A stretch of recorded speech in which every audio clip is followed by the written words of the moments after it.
బాహుబలి వంటి ఘన విజయం సాధించిన ప్రభాస్ తన తదుపరి సినిమా ఎవరితో చేస్తాడా అని అందరూ అనుకున్న సమయంలో కేవలం ఒక్క సినిమాని డైరెక్ట్ చేసిన దర్శకుడికి అవకాశం ఇచ్చి అందరినీ ఆశ్చర్యపరిచాడు. సుజిత్ కి ఇది అగ్ని పరీక్ష అనుకోవాలో లేక బంపర్ ఆఫర్ అనుకోవాలో తెలియదు, కానీ సినిమా విషయంలో మాత్రం సుజిత్ కి గట్టిగా క్లాస్ పీకాడట.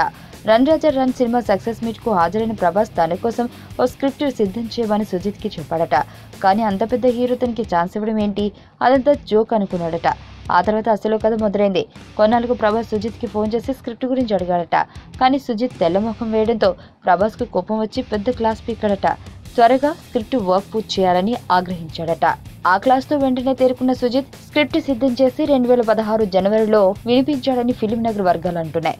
స్టోరీ లైన్ కూడా ఇంప్రెస్ అయిన ప్రభాస్ వెంటనే సుజిత్ కి గ్రీన్ సిగ్నల్ ఇచ్చాడట. అయితే సుజిత్ కు మాత్రం ఎక్కడా లేని టెన్షన్ పట్టుకుందని టాక్.